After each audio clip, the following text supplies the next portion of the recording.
तर आज हा जो सगळा घाट घातला आहे ना, तो फक्त काय माझ्यासाठी नाही बरं का. ॲक्च्युली झालं असं ना, की माझी बहीण आली होती. वर्षातून खूप म्हणजे 1 वर्ष झाला, की जवळ मी तिला बोलवत होती, की ये घरी, ये घरी. शेवटी तिला मुहूर्त भेटला आणि ती माझ्या घरी आली. आणि बहीण आली आहे म्हटल्यावरती काहीतरी स्पेशल तर तिच्या आवडीचं तर झालंच पाहिजे नाही का. सो तिला म्हणजे नॉनव्हेज खूप आवडतं आणि खायला. सो म्हटलं की चला, आणि वार पण मस्त रविवारच आला होता, सॅटर्डे संडे करून आली होती. सो मस्त रविवारी तिच्यासाठी छानपैकी मच्छी आणली होती आणि सोबत मटणसुद्धा घेतलं होतं.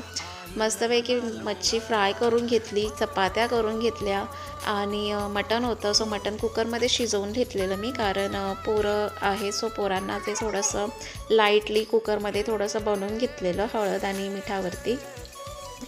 आणि मग नंतर मस्त आपल्याला छानपैकी मस्त झणझणीत रस्सा बनवला होता मटणाचा.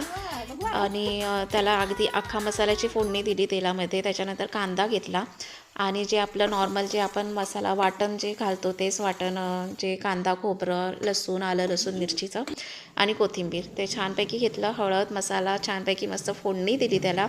मटण ॲड केलं कुकरमधलं आणि पाणी ओतून छानपैकी मस्त उकळवून घेतलं फक्त, कारण मटण तर ऑलरेडी शिजलेलंच होतं.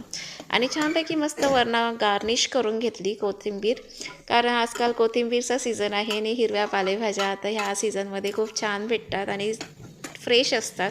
आणि कोथिंबीर म्हणून त्या मानाने आमच्या घरी आता भरपूर असते. सो मस्त सगळ्यामध्ये छान मस्त कोथिंबीर गार्निश करून घेतली होती. आणि त्या दिवशी काही लाँग व्हिडिओ करणं काही मला जमलं नाही. सो छोटासा आजचा म्हणजे तुमच्यासाठी खास मिनी व्लॉग टाकलेला आहे. तर हा मिनी व्लॉग तुम्हाला आवडला असेल तर प्लीज एक लाईक करा आणि छानशी कमेंटसुद्धा करा. आणि जर तुम्ही माझ्या चॅनलला अजूनही सबस्क्राईब केले नसेल तर प्लीज सबस्क्राईब करायला विसरू नका.